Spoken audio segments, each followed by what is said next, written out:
आपको पता है कि मलेशिया में फॉरेन वर्कर और वीज़ा रूल जो 2026 के हैं वो काफ़ी ज़्यादा चेंज हो चुके हैं और बहुत से मैसेजेस मुझे डेली के मतलब के 10, 15, 20 मैसेज इसीलिए आते हैं कि आप कॉलिंग वीज़ा का बारे में बताएं कि कब ओपन हो रहे हैं। तो बहुत लोग कंफ्यूज हैं कि कॉलिंग वीज़ा कब ओपन हो रहा है। तो मैं उनके लिए ये बता रहा हूँ कि कॉलिंग वीज़ा लास्ट अपडेट के मुताबिक जो विंडो इन्होंने ओपन की थी वो जनवरी 2026 में स्टार्ट किया था इन्होंने, 1 जनवरी 2026 में, और 31 मार्च 2026 को वो विंडो क्लोज़ हो चुकी है। ठीक है, जो उस विंडो में वो जो विंडो ओपन की थी उसमें जितने एम्प्लॉयर थे जिन्होंने बहुत जल्दी कोटा सिस्टम में अपनी एप्लीकेशन दे दी थी तो उनके वीज़े आना शुरू हो गए हैं। वो जो विंडो ओपन की थी वो भी स्पेशल बहुत सी कंपनियों के एम्प्लॉयर्स ने कह के करवाई थी। 3 माह के लिए विंडो ओपन हुई थी, उसमें बहुत से एम्प्लॉयर ने अपने डॉक्यूमेंट्स, अपना वीज़ा जितने भी कैटेगरी थी वो उसमें सबमिट करवाए थे।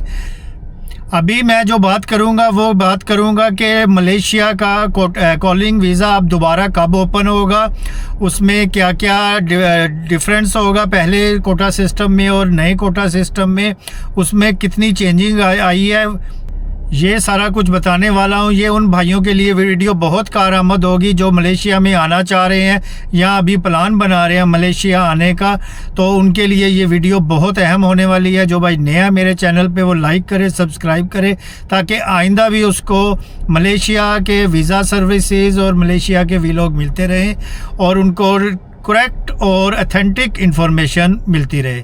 तो अभी चलते हैं, वीडियो स्टार्ट करते हैं। अभी सबसे पहले बात करता हूँ कि ये कॉलिंग वीज़ा होता क्या है।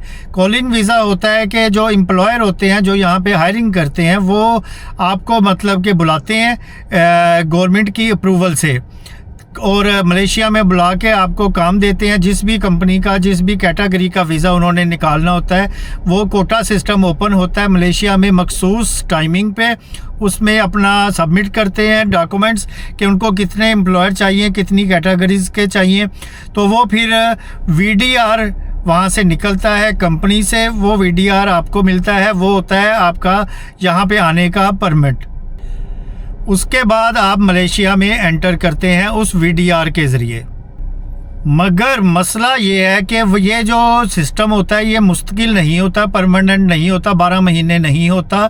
ये मखसूस टाइमिंग में गवर्नमेंट ओपन करती है, 2 माह के लिए, 4 माह के लिए, 6 माह के लिए, लेकिन मैक्सिमम 2 या 4 माह के लिए करती है। उसमें ही जितनी अप्रूवल मिल जाए गवर्नमेंट की तरफ से एम्प्लॉयर को, उतने ही लोग वो बुला सकता है, इससे ज़्यादा नहीं। दूसरी बात मैं आपको बताता हूं कि मलेशिया में जो नई बिल्कुल अपडेट है उसके मुतालिक नई अपडेट ये है कि मलेशिया ने कोटा सिस्टम जो ओपन किया था वो 2026 में 1 जनवरी से 31 मार्च तक वो विंडो ओपन थी। उसमें एम्प्लॉयर ने अपने जितने वीज़े निकलवाने थे, जिनको कोटा सिस्टम कहते हैं, वो उन्होंने सबमिट कर दिए हैं। अभी कुछ भाई मुझे कहते हैं कि भाई हम डायरेक्ट आना चाहते हैं, और कुछ मेरे मासूम भाई जिनको पता नहीं है कि एम्प्लॉयर के बगैर डायरेक्ट हायरिंग नहीं होती, वो भी मुझसे यही मैसेज करते हैं कि भाई हमने अप्लाई करना है। भाई वर्कर खुद अप्लाई नहीं कर सकता कोटा सिस्टम में, ये डायरेक्ट एम्प्लॉयर ही खुद हायरिंग करते हैं और आगे कोटा में अपने डॉक्यूमेंट्स जो होते हैं वो सबमिट करते हैं। अब सबसे अहम सवाल जो है वो है कि क्या कॉलिंग वीज़ा अभी ओपन है या नहीं, वो मैं आपको बता दूं। एक्चुअली डायरेक्ट ओपन नहीं है। पहले सिस्टम जो होता था गवर्नमेंट का, जो मलेशिया गवर्नमेंट है, कि वो हर कैटेगरी का एक ही उनका सिस्टम था, एक ही रूल्स था। अब इन्होंने हर कैटेगरी को, कंस्ट्रक्शन हो जाए, प्लांटेशन हो जाए, सर्विस सेक्टर का हो जाए, हर कैटेगरी को अलहदा सिस्टम के तहत चला रहे हैं और अलहदा टाइमिंग है। इसलिए अब कोई ये नहीं कह सकता कि इस कैटेगरी के वीज़े ओपन है कॉलिंग और इसके नहीं है। ये चीज़ समझने वाली है। अभी जो आपको बता रहा हूँ कि जनवरी 2019 से मार्च 31 तारीख तक जो कोटा सिस्टम था, उसके बाद अब सुनने में ये आ रहा है कि जुलाई के बाद जून में इन्होंने काफ़ी चेंजिंग करनी है। जून में इनकी काफ़ी ज़्यादा चेंज आ रहा है वीज़ों में भी और भी बहुत सी पॉलिसीज़ में। तो उसके बाद सुनने में आ रहा है, अभी कंफर्म नहीं है कि 2 मंथ के लिए इसी ईयर में और 3 मंथ के लिए दोबारा कोटा सिस्टम ओपन करेंगे, लेकिन ये कंफर्म नहीं है। इसमें जून में पता चलेगा, जुलाई में, जब इनकी नई पॉलिसीज़ आएंगी। न्यू रूल्स और स्ट्रिक्ट पॉलिसी, अब हम बात करते हैं इस पे। तो इस पे ये है कि अब थोड़ी पॉलिसी इनकी हर तरफ से स्ट्रिक्ट हो रही है बहुत ज़्यादा। ये पहले भी मैं वीडियोस में बता चुका हूँ। बहुत से भाई जो यहाँ पे हैं उनकी समझ में बात नहीं आती, वो समझ रहे हैं ऐसा नहीं है, लेकिन ऐसा ही है। अब जो ये गवर्नमेंट है वो जितनी भी मतलब के हाई फाई जॉब्स हैं उनके लिए ही कर रही हैं ज़्यादा। इसीलिए ये स्ट्रिक्ट करने का मकसद इनका यही है कि लोकल जो हायरिंग है उसको प्रमोट किया जाए, उनको ज़्यादा कवरेज दी जाए। छोटे लेवल पे जितनी भी जॉब्स हैं, बहुत से भाई मेरी इस बात से इख्तलाफ करते हैं, लेकिन मैं इस टाइम ये बात बता रहा हूँ। और आइंदा अभी नेक्स्ट ईयर तक आपको पता चल जाएगा, इन्होंने लेबर्स और ये छोटी हायरिंग कम कर दी है, और जितने भी टेक्निकल स्किल्ड वर्कर हैं उनकी हायरिंग ज़्यादा कर दी है। उनकी सैलरी ये आगे जुलाई में इन्होंने अनाउंस कर दी है बढ़ाने की। तो यही वजह है ये स्ट्रिक्ट पॉलिसी की। अब एक चीज़ मेरी ज़हन में रखिएगा कि सिर्फ क्वालिफाइड और जेन्युइन लोगों को ये हुकूमत फैसिलिटेट करेगी, अदरवाइज़ नहीं करेगी। सिर्फ जेन्युइन होने चाहिए लोग, उनके डॉक्यूमेंटेशन जेन्युइन होनी चाहिए, और जो क्वालिफाइड और स्किल्ड हैं। तो आप नेक्स्ट ईयर तक मेरी बातों को आप सही साबित होगी कि मैं बिल्कुल ठीक कह रहा था कि वाकई इन्होंने स्किल्ड वर्कर को ही सिर्फ कवरेज दे रहे हैं ये। अब मैं आपको कॉलिंग वीज़ा की रेयर प्रोसेसिंग बताता हूं, जो बहुत से लोगों को नहीं पता, और ख़ास तौर पे जो मेरे मासूम भाई हैं जिनको मतलब कि आउट ऑफ कंट्री पहली दफ़ा जाना है, जिन्होंने, उनको भी नहीं पता होता बिल्कुल भी। लोगों की बस सुनी सुनाई बातों पे वो लोग सोचते हैं, क्योंकि उन भाइयों के काफ़ी मैसेज आ रहे हैं। तो आपको रियल प्रोसेसिंग सारी बताता हूँ कि कॉलिंग वीज़ा की प्रोसेसिंग होती कैसे है।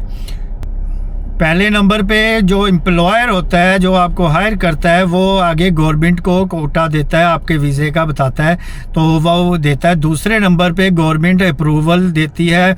तो तीसरे नंबर पे वो आपको VDR इशू होता है गवर्नमेंट की तरफ से। नंबर 4, आप अपने कंट्री से किसी भी मुल्क से हैं वहाँ से एंट्री वीज़ा लगवाएंगे। और नंबर 5 पे आप मलेशिया जब एंटर होंगे तब आपका परमिट, मेडिकल, ये सारा कुछ क्लियर होगा।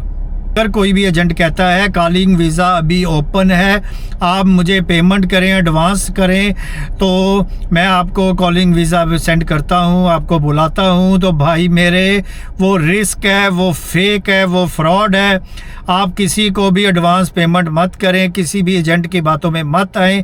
कॉलिंग वीज़ा अभी बंद है, नए कॉलिंग वीज़ा अभी बंद है। अभी अप्रूवल सिर्फ पिछले जो कॉलिंग वीज़ा जिन्होंने सबमिट किए हुए हैं एम्प्लॉयर ने कोटा में, कोटा सिस्टम में, तो वही वीज़े सिर्फ अप्रूव होंगे, अदरवाइज़ नहीं है। चंद गलतियां करते हैं मेरे भाई, वो मैं सुन लें यार। आपको बताता होता हूँ मैं हमेशा मिस्टेक के पहले नंबर पे कि आपने एजेंट पर फुल भरोसा नहीं करना। नंबर 2 पे एजेंट को एडवांस की सूरत में कोई पेमेंट नहीं करनी। और एजेंट के कहने पे ये सोच लेना कि नहीं, वीज़ा पूरे 12 महीने ओपन होता है, जब मर्ज़ी एजेंट चाहेगा, उसके बाप की दुकान है, वो वहाँ से वीज़ा ख़रीद के आपको दे देगा। ऐसा नहीं होता भाई। तो मुझे उम्मीद है ये वीडियो बहुत से मेरे भाइयों को एजेंटों से बचाएगी, ये वीडियो सही रहनुमाई देगी। तो मेरा भाई बहुत सोच समझ के, फॉलो करके, रिसर्च करके गवर्नमेंट की पॉलिसीज़ पे अमल करना, ना कि एजेंट की पॉलिसी पे। लेकिन गुड न्यूज़ ये है कि कोटा सिस्टम हर साल ओपन होता है, इसमें कोई शक नहीं है। और जितने एम्प्लॉयर हैं, जितनी कंपनी हैं, वो जैसे ही ओपन होता है फौरी तौर पे डॉक्यूमेंट्स जितनी जल्दी हो सकता है वो दाखिल करती हैं, सबमिट कर देती हैं। तो लेकिन परमानेंटली ये पीरियड हमेशा ओपन नहीं रहता। तो मुझे इजाज़त दें।